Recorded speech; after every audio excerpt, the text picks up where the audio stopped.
Welcome, everybody. I hope everybody's enjoying themselves. This is such a beautiful day out. It started out a little cold, but it did get okay. So we're doing good with that. My name is Pastor Lorenzo Evans, and my co-host is Ariana Turner. This is It Takes a Village podcast, and we're just happy to be here today. Happy to be able to continue to shine and share information on, with our community. It's so many things that go on, and for whatever reason, sometimes we feel like silence is going to be the answer, but we really need to open up and begin to speak about the subjects that hurting our community, speak about the things that maybe we see that may be missing, or sometimes we may be the answer ourselves. So what we do here at It Takes a Village podcast, we just have different guests on from time to time just to present the gift that they bring to the community, because there's so much out there and there's so many people that have a story to tell. And sometimes just telling your story may give strength to someone else. Sometimes just being able to say, hey, I've been through this or I've been through that. So, you can make it through. So we just have so many ways that we can help one another. And we're just trying to focus, highlight, and just bring that energy into the village. So we're getting ready to get started in a minute. How you doing today, Ariana? As always, I'm blessed and highly favored. Thankful to be present today and opportunity to be enlightened and to share resources and knowledge of the village. So it's always a blessing.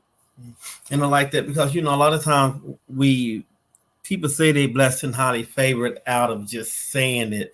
But we have to realize that when you say you're blessed and highly favored, that means that no matter what I'm doing, I'm blessed in that situation. No matter what I'm going through, I'm still highly favored, because being favored comes from God. It doesn't come from circumstances or situations. It's just a state of fact. So no matter where you at in your walk in life or in your position in life, you're still blessed and highly favored.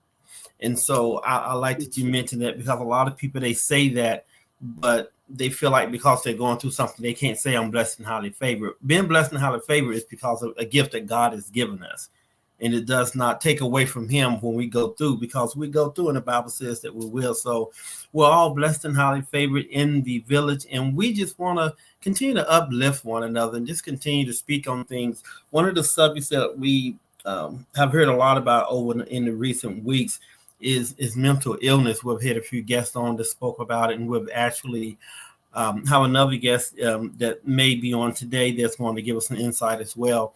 But I think that we have to start speaking about mental illness, not like it's a plague or something, but it's just something that happens. Traumatic things can happen in your life that can cause you to be in a state that we would look at and say, oh, that's mental illness. Or it could be something that could be a chemical imbalance, and we look at it and say, oh, well, that's taboo, we don't want to talk about it. But we never can seek a solution if we don't at first acknowledge and identify the situation that we're dealing with. I would completely agree. A couple of things I want to say. Thank you for hitting on the blessed topic, because, I do come to the show every day and share that I am blessed. And a lot of, like how you mentioned about speaking it, most things that I try to speak when someone asks me how I am is a reminder to myself, like I'm here to serve, or I'm blessed, so I can be reminded in spite of whatever's going through. And so it's really great segue about the mental health topic, because there, like you mentioned, there is a taboo that goes with it. We are still coming out of the stigma of what it means to have good mental health or be healthy in our mental state. And being able to today to break away some of that, I'm excited about, to kind of talk through resources that are out there, and hopefully a resource that we can focus in on today with our special guest. So I'm really excited to dig into it. So yes, mental health I would say on the rise, but what I believe is the awareness is coming out. Mm-hmm. And I think that's what you just landed on, was being aware. And so how would you encourage people to be aware of like their own mental state? Well, I think the one thing to stop doing is to stop focusing on the definition that the world gives mental illness, and focus on, what issue are you having? If look and find your trigger words or your trigger situations or things that will make you maybe feel like, oh, they say something and instantly you want to get defensive, or instantly you want to get angry, and figure out where it stems from. Is it a childhood situation? Is it something that may have happened to you that was traumatic? And every time you sense that situation, you go into this deep depression or this negative vibe. And we call it mental illness, but sometimes it's just a mindset or a defense mechanism.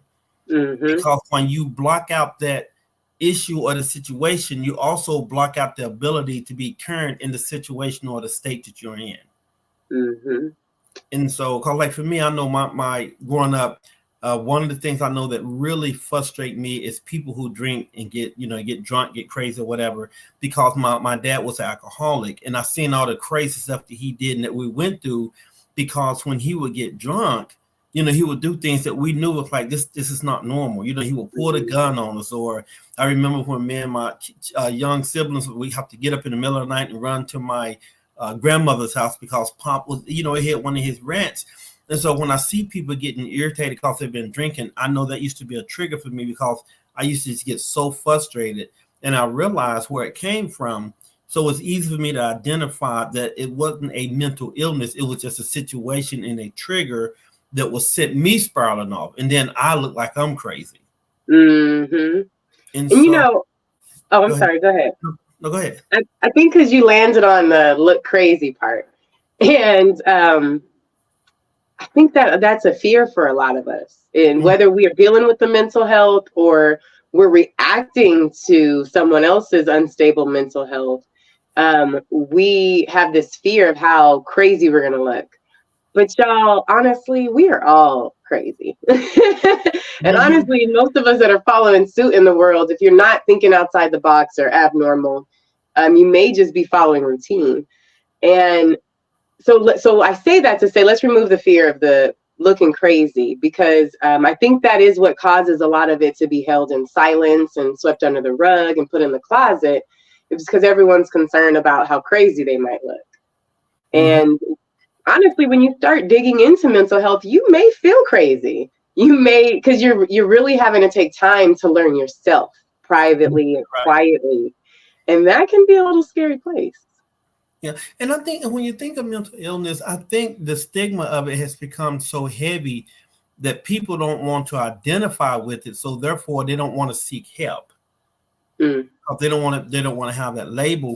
And if you really sit back and look at everybody in the world, everybody has something that they're dealing with, or something that put them in that state of what we would say, oh, they acting crazy now, or now they acting out the box and all. And all of that is just saying that we all have things that trigger us. A lot of people learn how to handle it and deal with it. And I think for whatever reason, the stigma in our culture that we have to get away from is feeling like, oh, well, I can't go to counseling. It's not a negative. It's not a bad thing. As a matter of fact, most counselors have a counselor. Yeah. Most life coaches have a life coach. So it's not a negative. And if you don't find someone who's professionally trained how to deal with it, you can go through all of your life and you can think that you've got an issue.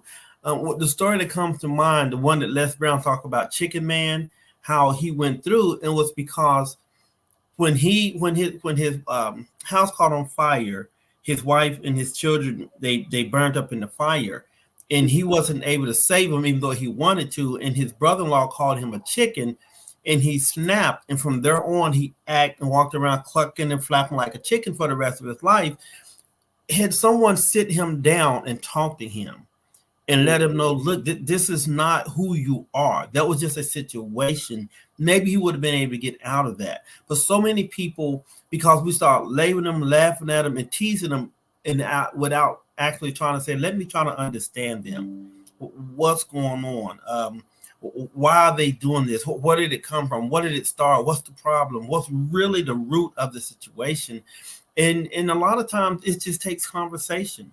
And even when you go through a therapist or a psychiatrist, all they really do is just start a conversation so you can talk your way through what you're going through. Because think about it, they really don't know you. They really don't know your issue. They don't know your problem. All they do is make you feel comfortable enough to talk about it to where you say, oh, that's where that came from. Oh, that's why I feel that way. You So know, being an ear is essential. Like, people need to be heard. That's why social media is thriving, is because everyone wants a platform to be heard.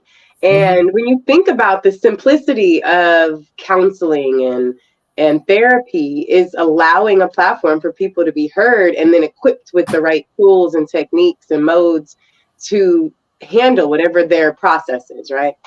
And so one of the biggest techniques when you have someone who's struggling with ideologies of suicide or thoughts of suicidal thoughts is that be a friend and listen. Let them know that you're there. You want to hear what they're going through, and just to be an ear. Sometimes we don't have to have the right words. We don't have to explain it. Even if you're the one in the struggle, which is probably 99.9% of us, you don't have to have the right words to explain yourself, but you need to make sure you are providing a platform where it's coming out. And I know we've heard it on the show here, you cannot heal from what you don't reveal. So it's imperative. You were going to say something? I think what people get out of going through therapy and counseling is they can go to someone who's non-judgmental. So they can feel free to say, hey, this happened to me when I was young or whatever. Because if you think about it, a lot of times when people go through a lot of traumatic situations, they block it out of their mind. So much so that they can, in their mind, act normal. So when you go to that therapist, you get that comfortability to where you can just relax. And all they're doing is backtracking through your life to find out, okay, what really happened? Why did you go through this? Why did this happen? So, because I know I had went through therapy when I was young, and I remember the therapist talked about some things. But, you know, for me, I still know there's a lot of things that I just don't remember because your mind is so complex that some things it will lock, and because it was so traumatic, it would not allow it to be unlocked. So you have to learn an avenue or a way to work through that so that you can still become whole without knowing the whole problem that created it. So that's why you have to have somebody who can professionally walk you through it. And because I remember when I used to go back to my high school reunions and stuff, and a lot of times I was, you know, asking people questions and stuff because I wanted to try to see if I could piece together my youth, because I it's so little of it that I remember. So it's almost like having the first 10 or 15 years of your life just erased blank. So your building blocks or your building foundations of life come from the things that you deal with or go through as a youth. So without that tool, your foundation is always shaky until you find something to put in place of what you have lost or what you can't retrieve. And if you don't do that, then you can walk around, you know, being a little different and odd or whatever. But it's because your puzzle is incomplete, so you don't have a foundation to stand on, so you're all over the place. Yeah, it becomes a domino effect. You start developing triggers from trauma, something that's rooted, and then you develop coping mechanisms. So you may be dealing with alcoholism, drug addiction, promiscuity.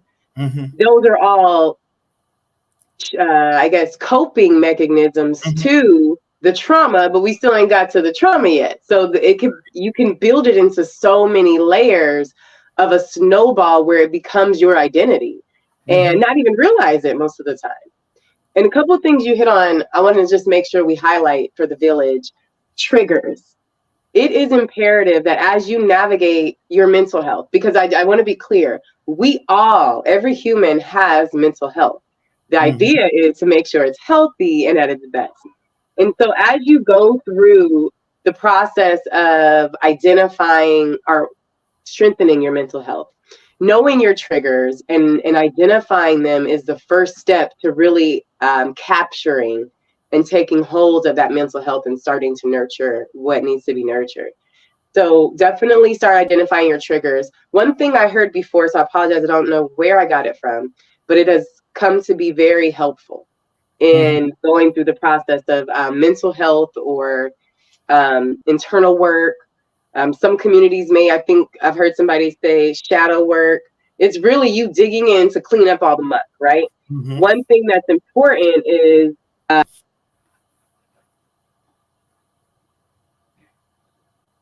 or we don't spend a lot of time or too much time on the why, because the why is good to know, but we don't really have to have the why to get to a healthy place.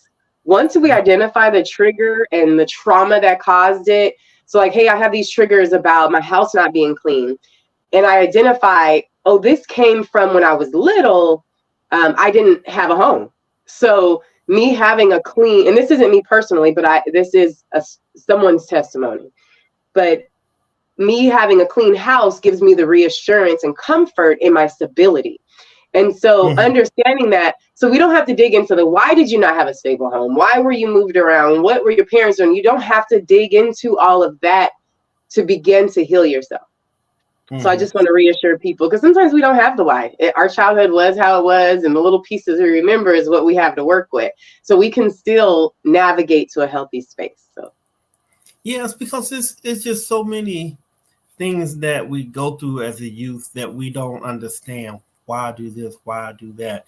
And if you don't understand it, or for whatever reason, like in my case, I had forgot a lot of stuff. And now, even now, as I get older, some things that pop in my mind. I'm like, oh, that's why I do this. Oh, that's why I do that. And people will ask me, well, why do you say this? Or why do you do that? And it's like, I don't know. I just do it. And then even that, when you do something and you can't explain the why, like you said, that almost seemed like, oh, wait, well, only a crazy person do something without knowing why. It's not that I'm crazy. It's just that I can't connect the reason, what I'm doing, to the reason. How about, what if we're all crazy, right? Because because even in your communication process, our mind went to, I must be crazy, because it's like, it's our way of solutioning stuff that we feel odd about or can't figure out sometimes. And if we continue to do the same behavior and expect a different result, it is the definition of insanity. So those of us out there who haven't tapped into what's necessary to build our mental health to a healthy place, we may be behaving a bit insane if we think things are going to change, but we haven't identified triggers and behaviors to change the outcome. So it's okay. It's okay to start at the crazy place, y'all. And it's subjective to when you say crazy. Is it would I be considered crazy because of your definition or because of somebody else's definition? What defines me as being crazy? Does it say, oh, well, you can't fit in with this conversation, so you're crazy, or you don't fit in with this group, or well, then you're crazy? So it's subjective to the person that's identifying who they're speaking with or who they're putting that title on. But we all have the same things that we have to deal with, or that we may have to change, or something that may categorize us as being the crazy one. Or when you go out and everybody say, oh, well, that's the crazy one of the bunch. or stuff. And it's not that they're crazy, because we throw that term around so much now that it's almost, in some places, it's a term of endearment, and where others it's a term of negativity. And so and I think that's what's so strange about the English or the American language, is that we have taken so many words and made them interchangeable. Like the old song used to say, good is bad and bad is good. Yeah. Good is about as bad as you can get. And it's like, wait a minute, So wait am I operating in good, or am I operating? We make stuff so great. Right. And we have to get, for that subject, we have to get more precise, because there are people that really need help. There's people that really need someone to say, hey, you're not really crazy, or hey, you just got a problem. And things change so rapidly, because I think we have so much, I would say, overloaded information, because we got the internet and we got Google and we've got, the 27 24-hour news, because when it was coming up, at a certain time the news cut off, or at a certain time the TV cut off. But the world that we live in now, there's so much information. And I think part of the I don't want to say crazy, or part of but the detachment is that our youth are now getting so much information that mentally they're not mature enough to process. So now they're trying to act upon something that they received, but they really don't know how. But in their mind, they don't know that they don't know. Like to say, you don't know what you don't know. So they try to act like an adult. They try to act like a grown-up, or they try to act because they have heard so much of this and they've seen it, and they think that so many things that we know as some mature adults that's really not reality. They see and think, oh, that is reality, or that is, the way it's supposed to be. That's why I think we have so many artists that they start out and it don't take no time for them to feel like, oh, well, look me, I'm good. I won this show and I won this show. Now I'm an artist. And then 3 years later, you hear nothing else from them. They haven't went through the trench, and they haven't went through the trials and tribulations to really earn that thing. So they don't know that what you've seen on TV versus real life, it's not the same. So if you get a recording artist, a recording contract through, the X Factor or through American Idol or one of these shows, it's different than when you get one like when Berry Gordy then was coming up and Michael Jackson and, the Temptation, they had to go through the fire and be considered a good enough artist. And it was, and it wasn't like, hey, let's throw you in front of the TV and see how many people vote for you. Because if you think about it, it's really you won because you was popular with and connected with the audience. And there's people who we've seen shows where we're like, why is this person no longer on the show? They can sing so much better, but for some reason they didn't connect with the audience. So now we got someone who think, oh, I'm a superstar, which in their mind, then when they drop and realize they're not, now they messed up because it's like, but I won the show and I'm not doing anything. I won the show and I'm really not a superstar or whatever. And I think all of these things feed into what we call the mental illness because people are getting a false reality of what life really is. I would definitely agree. To add to that, some things that you pointed out when you talk about being mature and responsible, and in addition to the social media, the electronics feeding in images, concepts, and theories into our children's head outside of whatever is going on in our home, they now, when we ask them and expect them to be mature and responsible, they are putting together what that means based off of what's been fed into them. So like you said, a lot of stuff is becoming more and more relative. And so reality is blurry to us now in understanding what is normal, what's not normal. And even in their mindset, because I've watched some of these I don't know the right terminology, but they're just mindless stuff. It's like I'm watching a video game, but there's words going across the screen about some abstract story that somebody's randomly telling me. And the whole time, all I'm doing is just watching for mindless stuff. And so all this stuff is being fed into me and I'm just sitting there, And so, yeah, it is. I feel that where the world is at, it does make it very blurry and very hard to identify what is real and what's crazy. And so to my point to that is there is a very, very thin line between insanity and I guess celebrity. And what I mean by that is the mindset of feeling that you were created for something greater. You have a purpose that drives you to no end. It fuels you to go beyond what the average person can. It gives you the energy and the mindset to keep pushing beyond all the struggles that come your way. It makes you to become the Michael Jordan, so where you practice unlimited, continuously until you perfect the craft beyond your competitors or your peers. It makes you to become the Beyoncés of the industry, where you perfect the craft so much that is your breath. It is your life.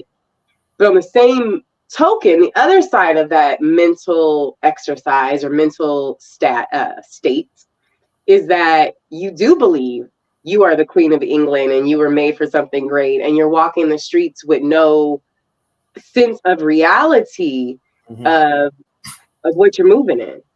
And so I think what some of the biggest things between those two mindsets is the action that's put behind it and fueling it to become a reality versus it being your own private reality that's locked in your head and no one else is right there. It's your own universe, so you're looking a bit crazy.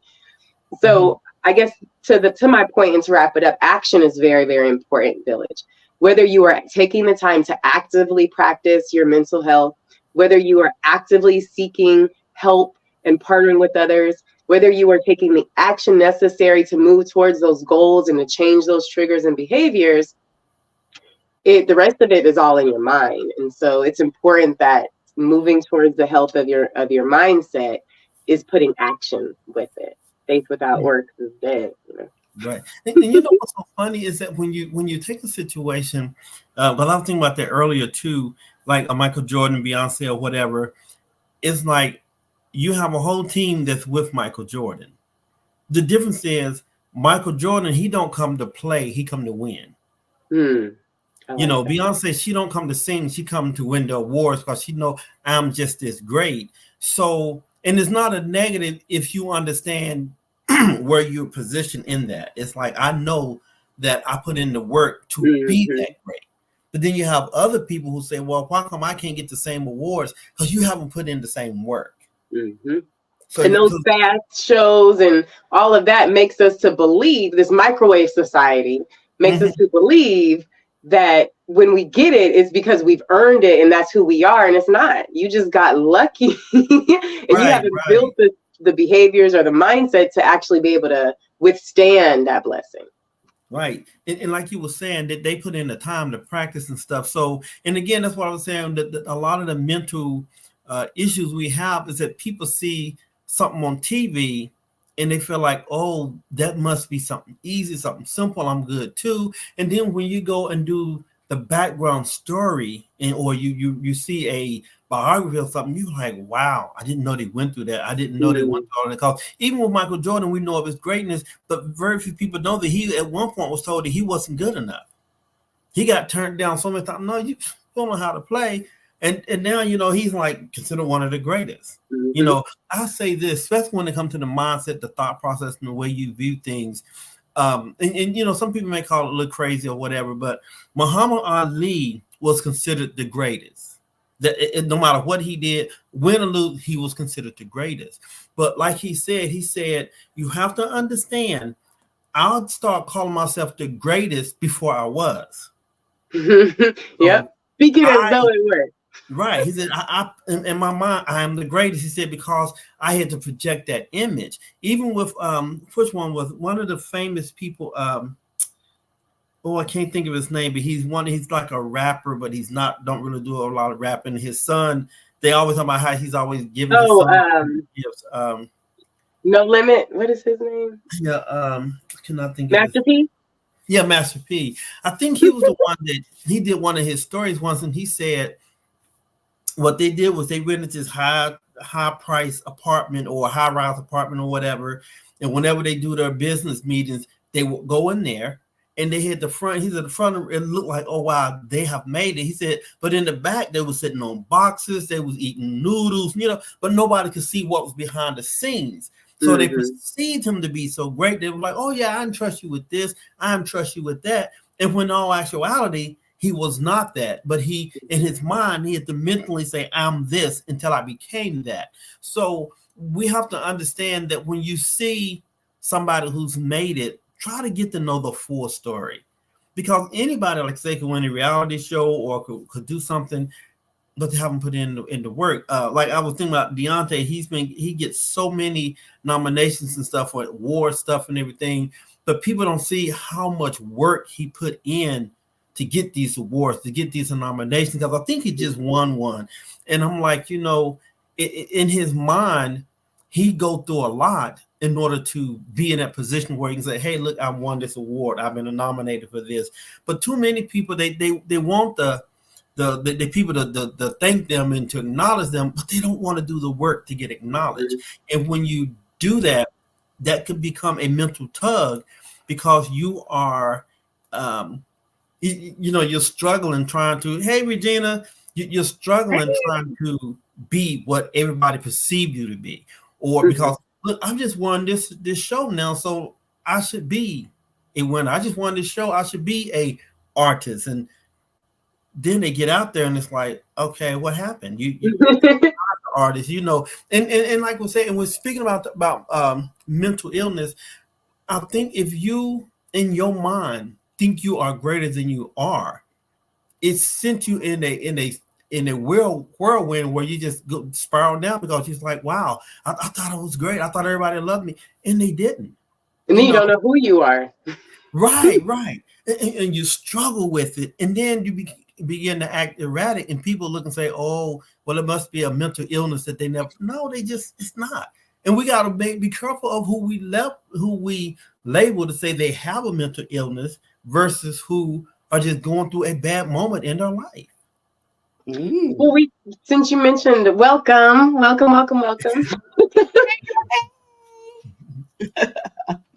just comment off of that part, since you mentioned like well, my hellos threw me off, so I got distracted. But one thing I wrote down that you were talking about that I got from you is we talked about social media and your phones, your TV, what's feeding into you. And I just want to say we are at a time now in our humanity where, it used to be the trauma came from people. We talk about childhood, we talk about family, but electronics are a huge factor, Village, in our mental health and our mental state. And it is imperative that we are able to walk away from the device, from the vice, from the addiction of the stimulation. And so if you don't like dealing with people and they're messing up your mental health, so you just go to your square and you zone into your electronics, believe you me, it is just as unhealthy. So I just wanted to make sure we took a moment to pause on that as we identify the roots of becoming healthier with our mental state. But yeah, so welcome in. What do you think about mental health and the current state of this world? No.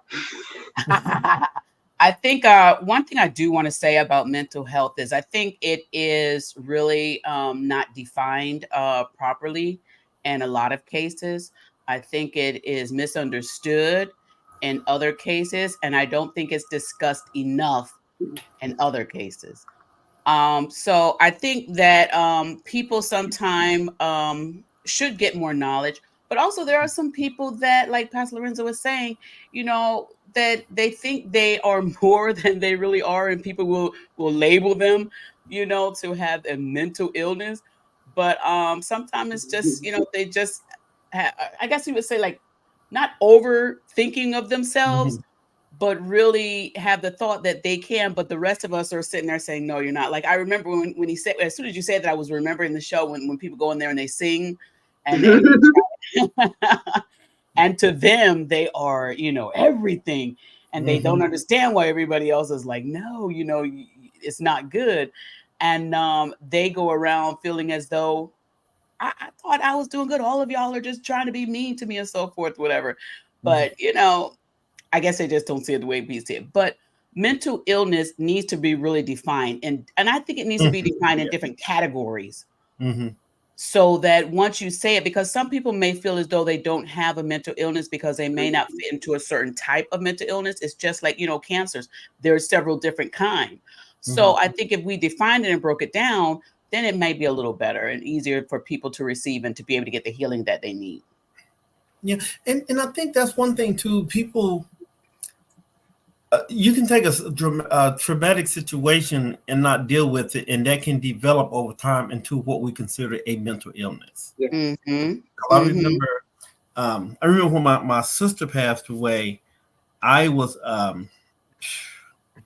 messed up, and I remember being at work and I was just snapping on people, and I was just, because no matter what they said, it didn't take much, and I finally, when I went and got help.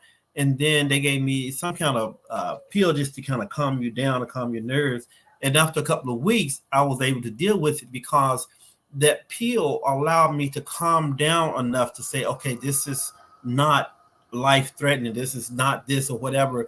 But when you continue to let things like that go, and then you'll say, oh, well, I've dealt with it. Well, no, you haven't, because every time I come up, you get angry, you get aggressive.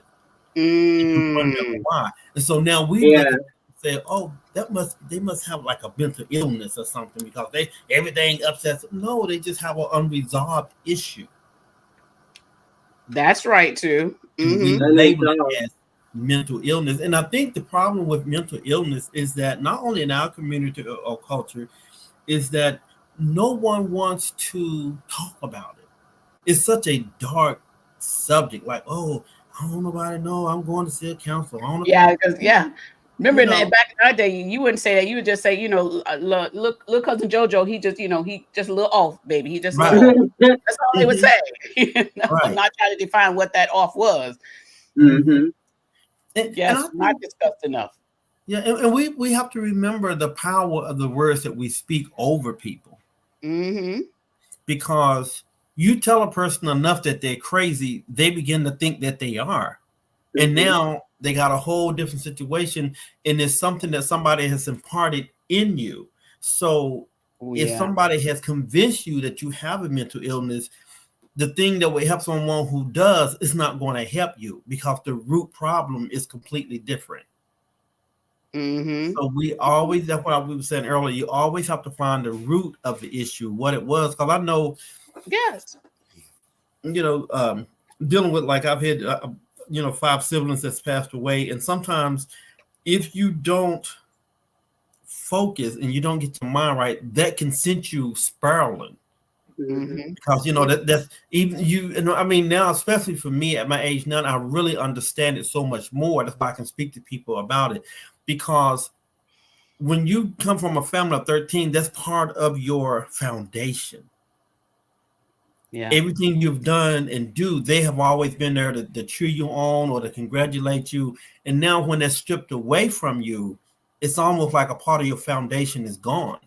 So in your mind, you have to find a way to fill that empty void. Luckily for me, I got God, and Jesus really helped me. But everybody don't have that ability to tap into the spiritualness and say, okay, God, help me. Help me with that empty void. And so that will send you into a state of what we call mental illness, because in your mind, you've seen people where you see, once someone pass away, they just become a whole different person. Yeah. Everything about, Yeah. because it's they haven't dealt with that. Mm-hmm. Mm-hmm.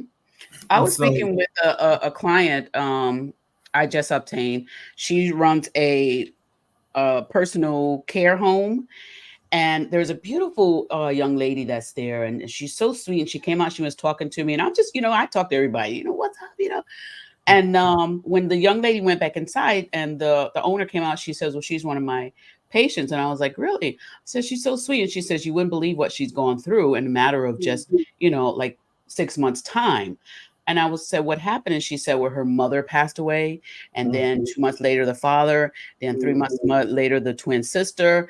And it just, when the twin sister passed away, it just took her to this place of, she don't know what today is, basically. And she said the lady, she said she's very intelligent. She said she was worked for a news station, news place or something, news publishing company. And she said she's just, very intelligent. And she says, but when her sister passed away, it just really just took her off. And like Pastor Lorenzo said, so many people go through some tough things, and it just takes them to a whole different thought process. And a lot of it, I'm not a psychiatrist or counselor or doctor or anything like that, but I think some of it just takes them to a point where they want to try and block out so much that they're actually blocking out the present time as well. yeah, and that's what we were talking about earlier. Yeah. So it's sad in some cases. And like Pastor Burns, I want to go back to what you were saying as far as sometimes in certain cultures, we don't want to really deal with it or discuss it. We just let it go. I really would like for our Black culture to get more involved with making sure that they can seek the professional help that their family members need, instead of just pushing it off as, oh, that's just them, and knowing that there's an imbalance, I will say, with I really wish people would do more of that. There are to equip our village, right? To what you're saying about, us being courageous to tackle it. There are tools and resources out there for those of us who are employed and have benefits. There is EAP, which a lot of corporations are starting to embrace and have with you. Work-life balance is huge with corporations because they're trying to keep the people as they filter it out. That's why. But EAP allows you to seek some counseling services, a number of them, whether it's financial, legal, mental health. And then even for children, they have other components where they can do text messaging with counselors. So it actually, they have Talkspace, they have Headspace. There are tools to meet you where you are. And I know that we have pointed out some of the more extreme examples of mental health where people just break because they've gone through trauma. I want to highlight for the village the milder and sometimes maybe ignored or overlooked symptoms of it is, you know, trauma can be a divorce. A lot of the Black community is divorced and single parents. So a lot of you guys have gone through trauma.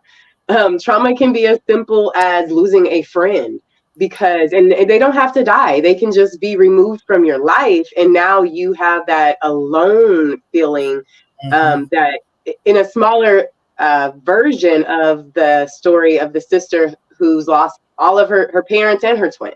You know, that could be that best friend could be your childhood best friend, and at high school you guys are separated, you know, and you're trying to figure out college and struggling in college, and now you're struggling with these newfound mental health components, and you feel like I should be able to handle this because this is what everyone does in adulting. Why is this too hard for me?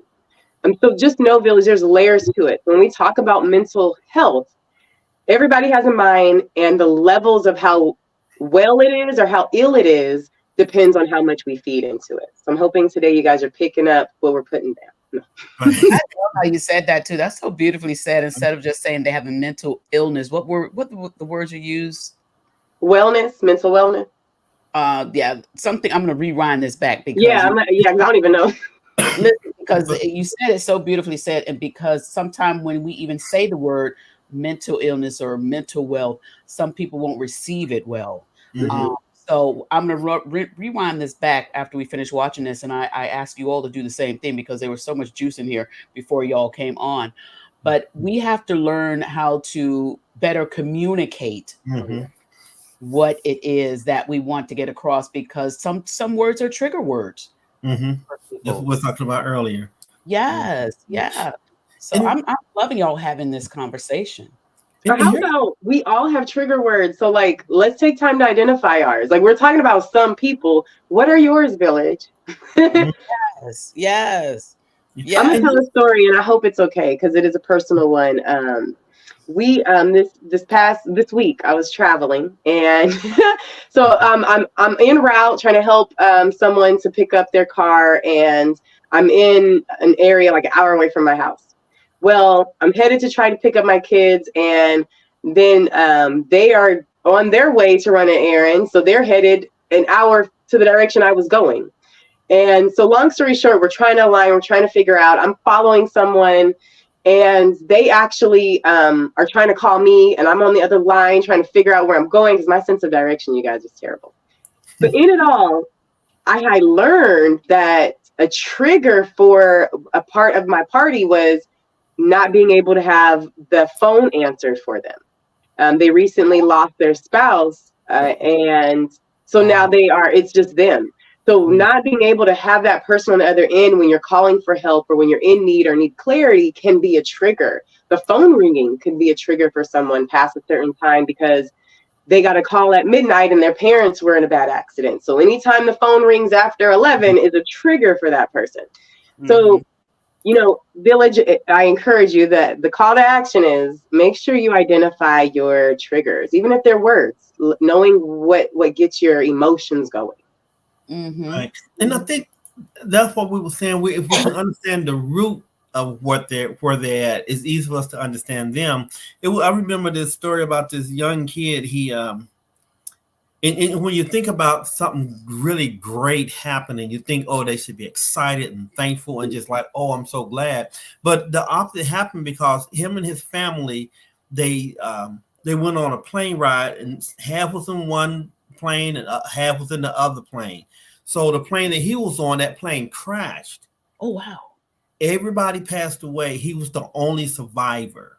And And he went through so much thinking, okay, why did I survive? So he couldn't even be happy. And we would look at that like, oh, he must be crazy or whatever when we see him going through certain things, because he should be excited that he survived. But all that went with that trauma makes him now, he may act really different. Well, he decided him and some other family members went somewhere on another trip. The same thing happened. The plane crashed. He was the only survivor again. What? And he said, in his mind, it's like, he said it was very difficult to be thankful to be alive, because it's like, I don't understand why come this has happened and keep happening to me. But we would look at him and like, well, he should be crazy. You should be thankful that you're alive. But it's we have to understand that whole situation, because now what is really technically a positive has become a negative. So now when you mention planes or family traveling or whatever, it may trigger him to get really anxious. And people are like, well, I don't understand. I just said something about taking a ride on a plane, and now you have sent him through this whole thing, and you wonder. So we have to be understanding and think, what did I just say that caused that reaction? Yeah. So and taking the time to not be defensive. People's mental health, the outsiders, we may laugh, we may get offended, but it's just emotion, y'all. It's really talking through the logic of what's going on up here so we can get to a healthy place. So there's a show called Survivor's Remorse, and that concept of feeling some type of way. I've met people who, when something good happens, they are like in this space of, okay, I'm just waiting for the bottom to fall out. I'm just waiting for the bottom to fall out. And it's like your mind is trapped in this jail of fear and anxiety. That's an anxiety starts developing, depression starts developing, as coping mechanisms to what's going on up here. And so talking helps you to get it out of here, to organize it, whether, however it needs to be organized, but at least getting it out is important. My brother, the one that passed away a few years back, he was like, I tell people, he was my biggest fan. I don't care what I did, he was just right there. And when I did my play Step Aside Son, Daddy's Home, I remember, he was there, and he was for years after that, that's all he had. Step aside, son, Daddy's home. And it was just because he just loved it. So now, probably next year, I will be redoing that play. But I've thought about it for a while, and it was very kind of difficult in the beginning to think about doing it, because I'm like, I know he would love to be there, and he's not going to be there. And that's what I was saying about your foundation shook, because now like that part is not there. Because I know that, and every time I do a play or anything, I know he would be the first one that would say, hey, I'm gonna be there. Every time I get a new home or something, he will be one I know that will be here. And so you have to just look at things like that. And that's why I say your mental stability is so important, because I've got some family members that will never visit, because in their mind they just don't want to see the progress. Wow. And then you have the ones that would be here, they're no longer here. So you have to balance it, and you have to be able to look at the situation, look at the circumstance, and understand where they came from, why they handle things, why they deal with things the same way. And it could be a trigger for them to see somebody come from where they come at, but yet that person is doing better. Maybe that put them in a mindset that makes them not comfortable. So therefore, they have to stay away. So you don't hold them accountable for that. And that's how you keep from getting into that mental state of, well, they should love me, they should do. You have to just look at the story behind the action of who's ever doing whatever, so you can have a better understanding of how to deal with them. Yeah, it's easier to deal with people who you don't know, who are not close to you. When you have success, it's easier to deal with those. Some would call them haters. But it's harder to deal with your loved ones that you think really should be supporting you. And when they see your success, they're not happy. That's a very difficult place. And you know what that could do? Thank you, Holy Spirit. That can have people to stand still and not move forward in their life ventures, because they simply want their family's love and support, even if that supports mean they sit there and be still. Now you said something, success in their success. Yeah. Success can be as small as progress with your mental health village. Like, hey, today I didn't flip out on the cars in traffic. I was able to meditate and listen to the melody. But your family may say, I'm not getting in the car with you because you're going to be driving crazy and flipping out on people with road rage. Right. But you've been going 6 months with meditating on the road and no triggers. And you're like, I'm not that same person anymore. Why can't they see my success? It's important. You can't, like, your sanity and your health starts here. Like, the world may not see it yet or be able to give you those accolades. So just knowing and counting your progress too. So I really appreciate you hitting on the topic of success. Yes, I was watching a documentary by Sylvester Stallone's life. And he was speaking of his father, and he was saying that his father was very, very tough on them, him and his brother. But not only that, his father was very jealous of his success. And that really bothered Sylvester Stallone on his journey to try and be successful. But Sylvester Stallone would not allow that to stop his success.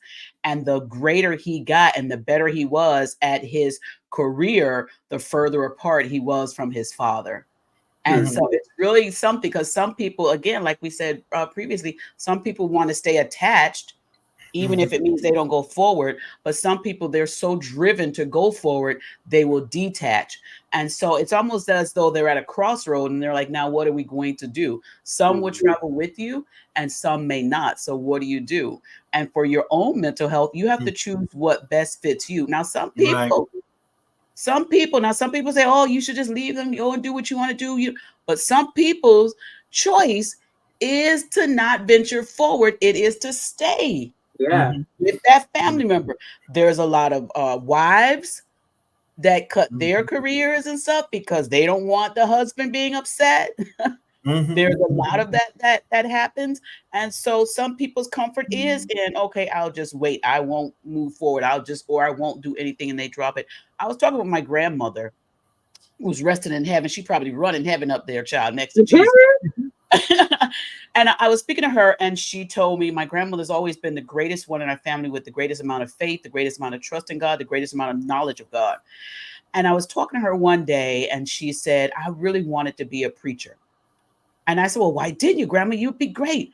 She says, your grandfather didn't want me to, and so I chose not to. And even after my grandfather passed away, I was like, why don't you be a preacher? And she was like, no, she said, it's too late now.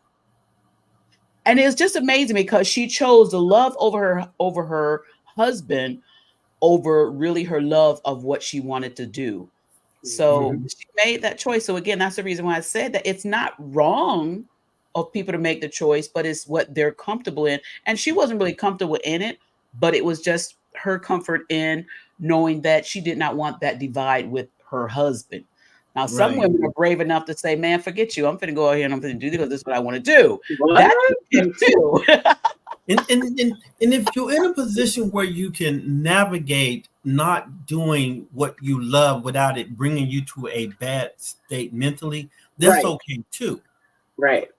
But you have to be in a position, and I'll take me for an example. I know God wanted me to do plays, books, movies, and all that stuff and everything. And a lot of that stuff, I be trying to say, come on, Greta, babe, you want to do this? She's like, no, that's not my thing.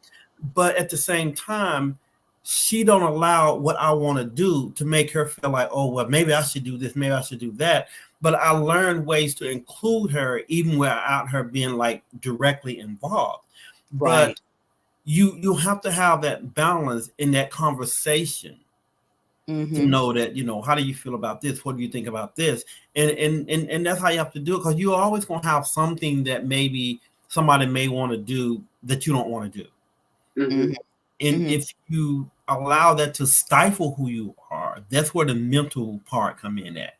Because in your mind, you're like, I want to grow. I want to do this. I want to do that. But if I don't do that, it's going to make them mad and they can be upset. So maybe I got to wait for them. And so maybe it's when they get ready. And then what you're doing is you're slowly draining who you are to be who they want you to be. Yes. Now what's going to happen is once you become who they want you to be, now they're no longer happy with you because you're not who they fell in love with. Because now you have transformed to who they want you to be. But in all actuality, now they upset because when I met you, you was motivated. When I met you, you was outgoing. And now you're not. And it's like, well, if I do all those things, I'm gonna be the person that you're intimidated by. If I don't, I'm gonna be the person that now you're upset with because I'm not those things. So that's why you have to find that even common ground where you can ever so gently continue on that trajectory of where you want to go, so that you don't lose yourself in trying to be what someone else envision you to be. Yeah, Mm-hmm. I'm so happy you hit on that because, everybody's soul, we have a purpose. So if you choose not to operate in your purpose or your gift, that could do something mentally to you because your spirit is thriving for something or was created to serve or feed the village something. The village needs you. So it will, when your mind, heart, and soul are not aligned in God's purpose for you, it does make things internally a bit chaotic. So I love that we got two examples of making that choice. The family, the friends, sometimes losing them can affect our mental health. Sometimes keeping them and staying connected can affect you if you're not mentally prepared for what that balance means. Ooh. So I appreciate that you guys hitting on that. Mm-hmm. And the thing I want the village to understand, first of all, is this: that your destiny is not tied to your family, because your family may come from a trajectory to where they're only going to go so far. If they truly love you, they're going to understand you going forward.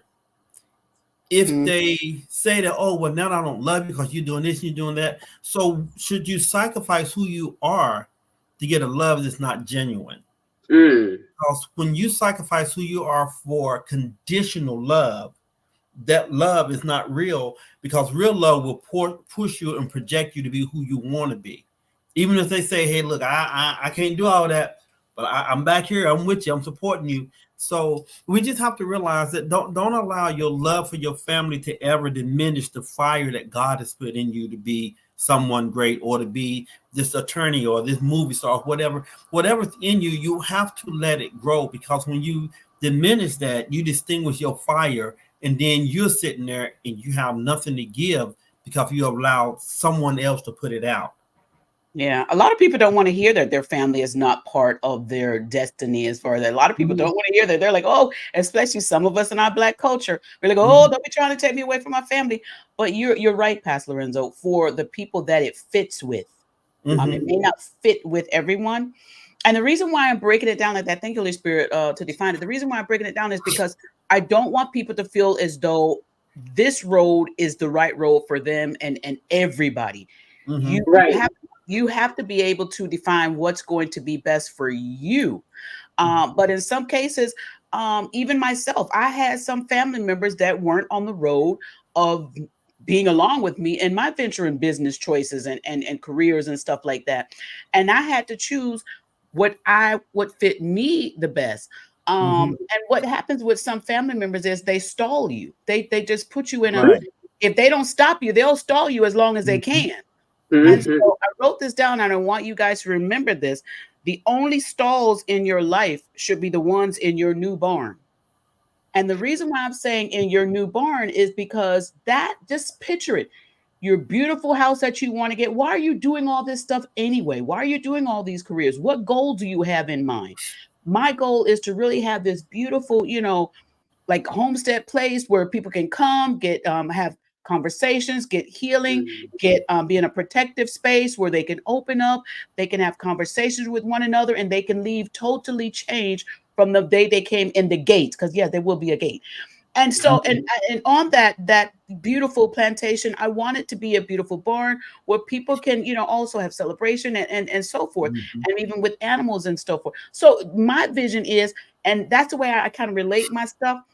I'm not going to allow you to stall me, but the word stall is a trigger to some people. So you have to sometimes put the word in a positive place so that it does not stop you.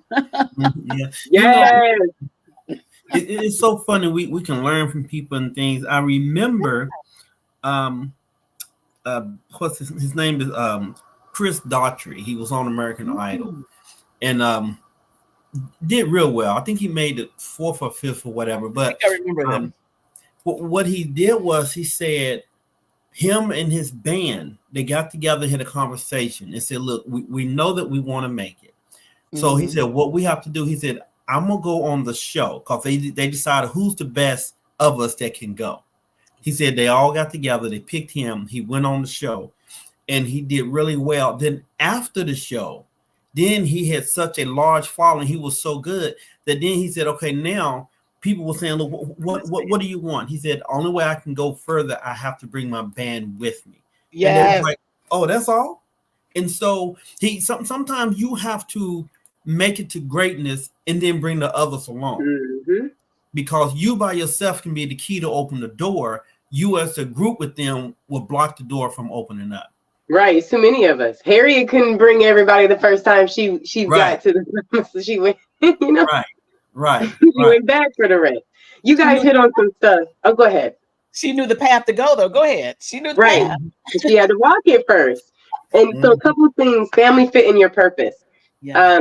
One of the components of that, and not to feel bad, you guys, well, I'll say this, because I don't know if this is labeled as a crazy characteristic, but narcissism, y'all, if you are not a narcissist and you're dealing with one, either way, you're both about to be crazy. But because we have the mentality we're great and every person in our life is an attachment to us. So they should move in our purpose. They should be operating in how, you know, they're part of my tribe, my team to make me great.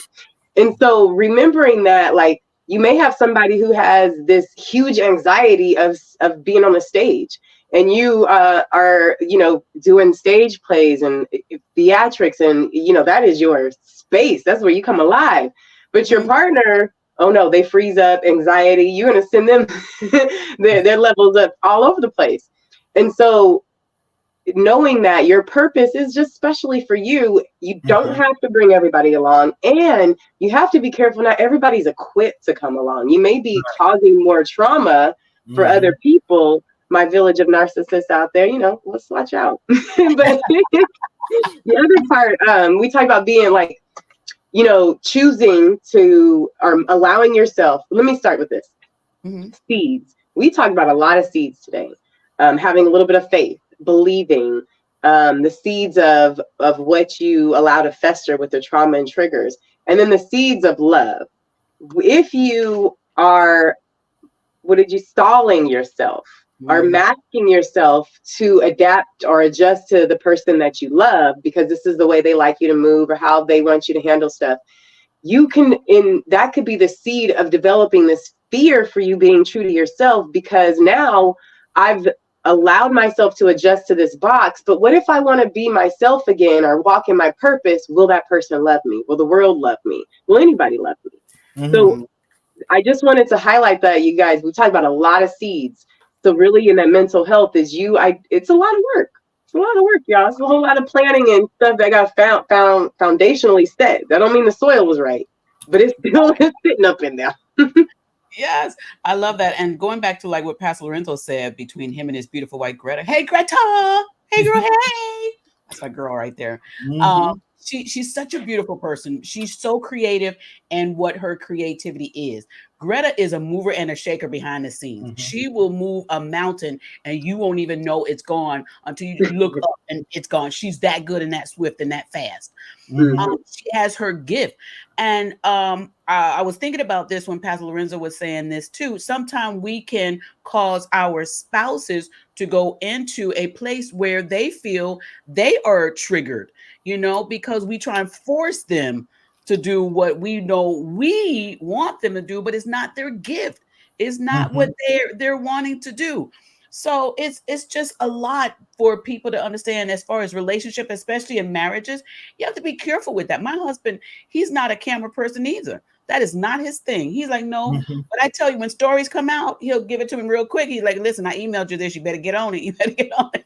He is real good at what he does. I told him, I said, you are my producer. And I said, that's part of knowing who is and who's not, because when you know that person, you know why put them in an uncomfortable position that's gonna not only frustrate them, but it's gonna hurt you because it doesn't look good.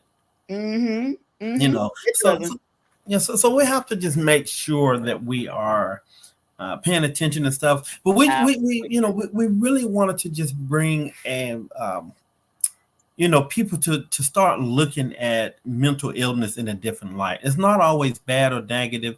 There are some people who are dealing with it, and I don't like saying struggling, but I say dealing with it, and you may not even know, because in a sense they carry it so well, I would say, or they've dealt with it, or they learn how to navigate it.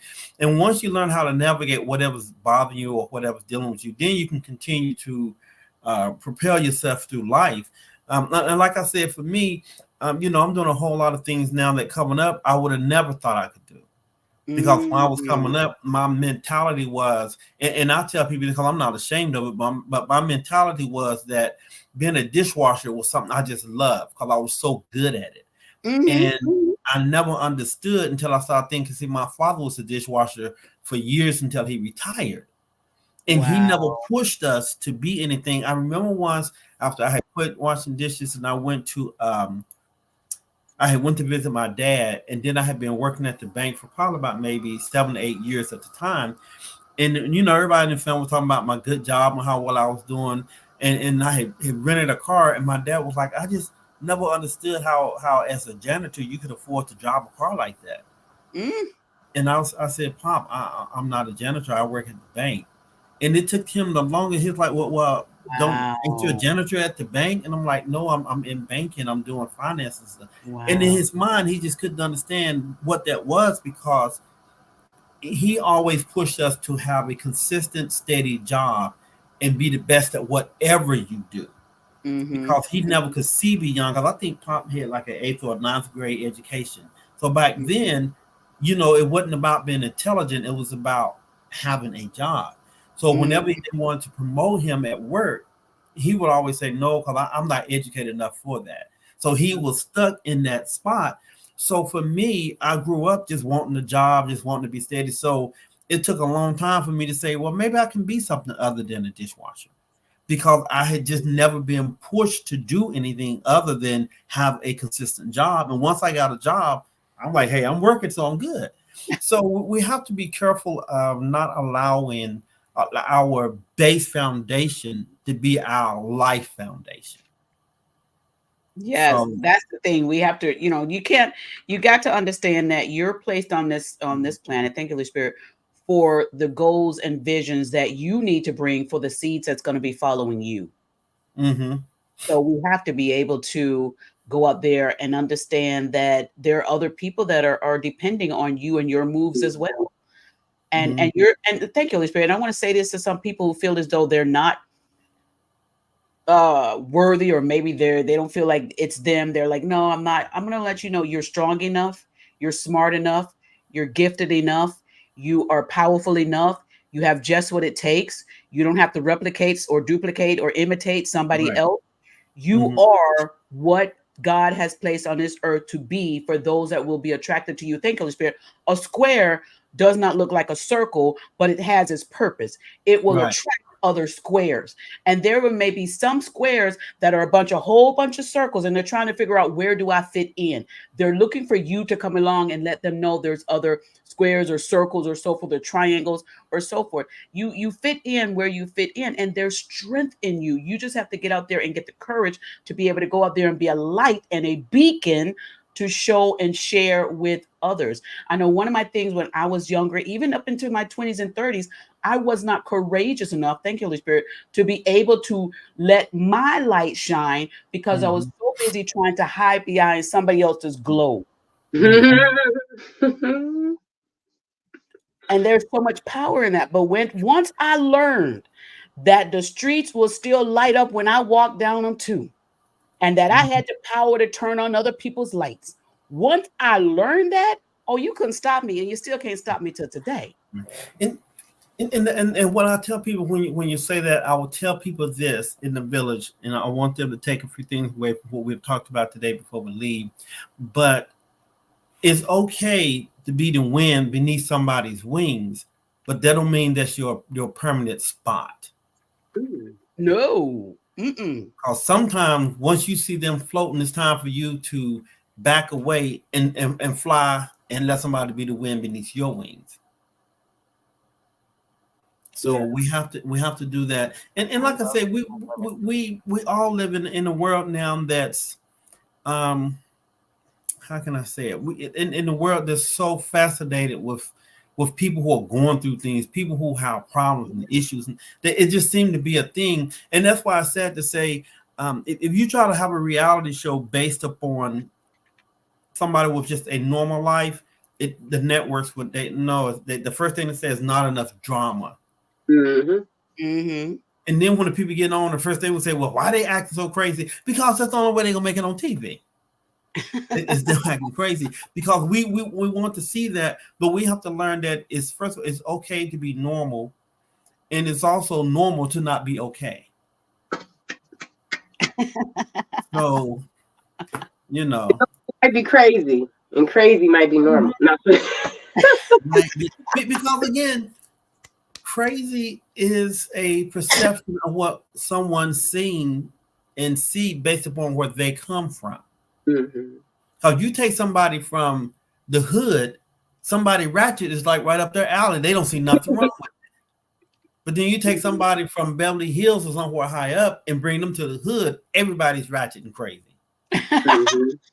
So you got to look at all of that. And I always tell people, when you hear negative things or whatever, look at the pipeline that it came through before you make judgment. Ooh, there's so much in that. That's a whole 2-hour program. That's so much in that. So, You know, you said drama, and I was looking, I wrote trauma, and I was like, oh yeah, they're very one letter off, y'all. Too much drama will cause you trauma. Right. 88, I appreciate you soaking up the knowledge today. Yes. And you know, and anything that's traumatic is normally coming from drama. See, we don't want to add the two, but we think about it. There are some people who they are addicted to drama.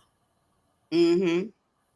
And they wonder why they have so much trauma in their life. It's because if you take them out of that situation where things are not so dramatic, they really tense. They're on edge because it's like, okay, it's quiet. Then you it's almost like you what they call it when you have military PTSD, because when they come back over here, everything's quiet and they jump in it because it's like they used to the bombs going. You take them over to where the bombs go off, they say they don't have all them issues because mentally they're used to that and that's what they need. But when they come over here, it's like it's so hard to adjust to normal people just waving at you and people not shooting. So we have to look at all of that and understand. We have to process where a person at, where they come from, so we can understand how to deal with them. Yeah, like my client was just here recently, and he's from Israel, and he stayed at my house. And my husband and I, we had to go to town, but my daughter was here, and she stayed with him before. He came up with his son, little son. I think his son about 10 or 11. And my daughter called me, and she was like, "Mom," she says, "why does he leave all the lights on and all the blinds open?" And and I had to explain to her. I said, "Listen," I said, "he does not like the dark." Mm-hmm. And the reason why he does not like the dark, and he always wants to be able to see out, and he does, he leaves every blind in the house open, he leaves every light on, because they're so used to the bombs going off. He's got to see how to get to the safe shelter to get his kids in the bomb shelter. And so they leave the lights on. So to her, it seemed weird. And she was like, you know, there's something off with him. And I'm like, no, sweetheart. There's not. You just have not lived in his world to understand. Right. You don't understand. So when I explained it to her, she says, "Okay, Mom, I understand. I'll stop turning the lights off," because she was going behind him, turning everything off. And he was not understanding, because I spoke to him and I said, "You know, you're safe. You're okay." I said, "But if you want to leave all the lights on, fine. I'm okay with that." But his question to me was, why does she like it dark? So they were both living in worlds that they weren't understanding, because, you know, and I told her, I said, well, listen, you think he's weird, he thinks you weird, but you both are very much saying you both, there's nothing mentally wrong with either one of you. It's just you have to experience the world where someone comes from before you be able to talk negatively about that person. Yes. All right, then when we get ready to wrap up, we just I'm just thankful that we're able to speak about a subject that a lot of people are scared to speak about, or they feel like, well, if I tell somebody I'm seeing a counselor or a psychiatrist, whatever, it must mean I'm crazy, or if I can't deal with this or whatever. And just life itself can steer you in a place where people look at you strange only because they don't know what is driving you to that position. Correct. So don't let what the world label as crazy. Don't hold it to that title. Don't ever let someone put a title on you that you yourself does not put on yourself. And be patient with others. Be very patient with people. Be loving. Try to come from a respectful place, and understand that if you look at somebody and they seem different to you, if they're not causing a physical threat to you, then I would say just view it as maybe there's something different in their world that I have not become familiar with. And don't look at them in a harsh way. I have to have my husband sometime because he's a glazer. He will glaze, he was staring because he's trying to mentally, his wheels are turning. He's like, I'm trying to figure this out. But in his glaze and his stare, sometimes it makes the person uncomfortable. And I have to explain to him, babe, come back over here. Let's focus right here. You're okay. But in his glaze, he's like, he's not trying to be harmful. He's just trying to compartmentalize what's going on. And so sometimes that can also trigger that person and come off as a harmful method. But I want you guys to know it's not. And you guys, we got to be more loving. We got to be more understanding, because one of the greatest triggers to someone who does have some things that they're trying to get through life with, one of the greatest triggers is for us to really be combative with them, to speak harmful to them, and to really look down on them as though we're greater than them. So we've got to be careful with us and how we treat people. Right. Yeah, and to second that, Village, add all of that onto yourself. How you treat yourself, how you love yourself, being combative with yourself and the mental thoughts. Like, the only thing that counters the dark is light. In the example that we heard, and the two, so constantly feed positivity into yourself. And just my last nugget of love is the overstimuli. We talked about people coming from PTSD, and we talked about electronics can overstimulate us. And so when you have to have those times of quietness, it could be very uncomfortable and triggering, because now I got to figure out what's going on in here. So just know that these are all normal things as you begin to exercise your mental health. Don't think that you're crazy. We all are. And these are the steps to getting a healthier mindset. So yeah, I love that. Village, yeah, my call to action is identify triggers. Know that you've been through trauma, especially if you're in this community. Right. You've been through trauma. Yes. So you have triggers. You got some stuff to work through, and it's okay. Figure out what seeds you got planted in there and what you're watering, and we will be okay, Right. And we are a little crazy. I love it. Yeah, I'm going to challenge you all to watch these videos. Watch Pastor Lorenzo's video. Listen, It Takes a Village podcast. They're doing great things. So if you're just coming in, or if you came in the middle, please go back and watch it from the start, and go over there to his page. It's in the chat here. Subscribe to his channel. And thank you, Pastor Lorenzo, for inviting me to be on here. Thank you, Ariana. I always say you're the most beautiful spirit and person I know. And I mean that for real. I tell Pastor Lorenzo all the time, she's got such a beautiful spirit. She's like a magnet, and I just pray continued blessings over you as well. And I'm so appreciative that you guys had me on here. Beautiful topic. We need to have more of these. And thank you everyone who's watching. Thank you, everybody in the chats. Appreciate y'all for being here too. I got to get this lighting fixed. Thank y'all for being here. Mine was flickering too. Something's going on in the atmosphere. Because we bring so much light. This natural light is having a problem trying to adjust to the light we're bringing. That's what that is. All right. But again, I want to thank Ariana and Regina both for being on the show, because when I say it takes a village, I really mean that it does take a village, because we all have different perspectives that we come from, and different things that we've been experienced with, that we have been exposed with. So what we do here, our purpose is to let everyone know that we are all important, no matter where you at in life, no matter what's going on.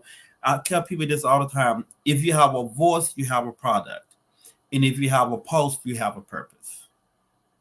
So we all can bring something to the village. Never feel like you can't add to the village, because you can.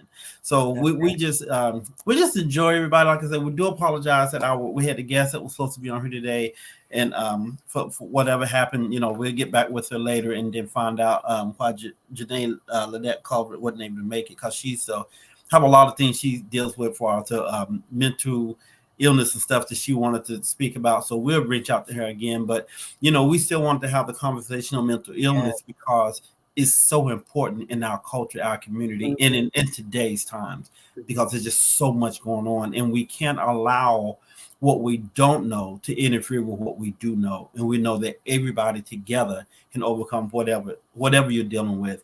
And remember, just because the world say it's a mental illness does not mean it's a stigma that's negative. That just means you're dealing with something that somebody else does not understand. So therefore, that's why they look at it like that. I love it. Y'all are great and amazing. We gotta develop the village. We gotta get back to, like I say, the village concept of each one helping one, because the village is very important. And if we get back to the village, I think the world itself will be a better place. That's right. And God bless you too, 88, Lady Virgo, Shay B, Dustin, all of y'all that's in here. Thank y'all so much for being here as well. Shay B, I see you in there, girl. Julius, how you doing? Thank y'all for being here. Thank you so much, Pastor Lorenzo, for having us on here. All right. You have any last words, Ariana?